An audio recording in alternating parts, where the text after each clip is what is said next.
Hello guys, അപ്പോൾ ഇത് ചെറിയൊരു വാട്ട ഈറ്റിൻ്റെ ചെയ്യാമെന്ന് കരുതി. രാവിലെ എഴുന്നേറ്റപ്പോൾ ഇഡ്ഡലി ആയിരുന്നു. ഇഡ്ഡലി, സാമ്പാർ, തലേ ദിവസത്തെ മീൻകറി. ഈ രണ്ട് കോമ്പിനേഷൻ എനിക്ക് ഭയങ്കര ഇഷ്ടമാണ്.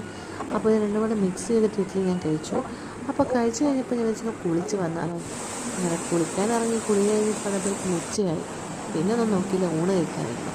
നല്ല ഉപ്പേരി ഉണ്ടായിരുന്നു, അതുപോലെ തന്നെ എണ്ണ വരട്ടി ഉണ്ടായിരുന്നു, കുരുമുളക് വറ്റിച്ച മത്തിക്കറി ഉണ്ടായിരുന്നു, കൊഞ്ച് കറി ഉണ്ടായിരുന്നു. അപ്പോൾ ഇതൊക്കെ കൂട്ടിയിട്ട് പിടിക്കാനുണ്ട്. എനിക്കിതൊക്കെ മിക്സ് ചെയ്ത് കഴിക്കാനാണ് ഏറ്റവും ഇഷ്ടം.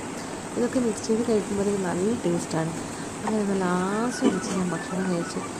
എന്നാൽ ഉറങ്ങിയൊക്കെ എണീറ്റിക്കുമ്പോഴത്തേക്കും ഞാൻ വിചാരിച്ചു എന്നാൽ കട്ടൻ കുടിച്ചാലാണ്. വൈകുന്നേരം 3 മണിയൊക്കെ ആകുമ്പോഴത്തേക്കും, ഒരു 3-3:30 ആയപ്പോഴത്തേക്കും ഞാൻ കട്ടൻ കുടിച്ചു. കട്ടൻ വിത്ത് മഴ. പുറത്ത് നല്ല മഴയാണ്. അങ്ങനെ മഴയൊക്കെ ആസ്വദിച്ച് ഞാൻ കട്ടൻ കുടിക്കുമ്പോഴാണ് അന്നിച്ച് എൻ്റെ മോൻ എണീറ്റ് വന്ന്. പോയി നോക്കുമ്പോഴത്തേക്കും അവൾ എണീറ്റിട്ടുണ്ടായിരുന്നു. അവൻ എണീറ്റ് വരുമ്പോഴത്തേക്കും എൻ്റെ കയ്യിൽ ഫോണുണ്ട്. ഈ അമ്മ എന്താ കാണിക്കുന്നതെന്ന് പറഞ്ഞ് എന്തൊക്കെയോ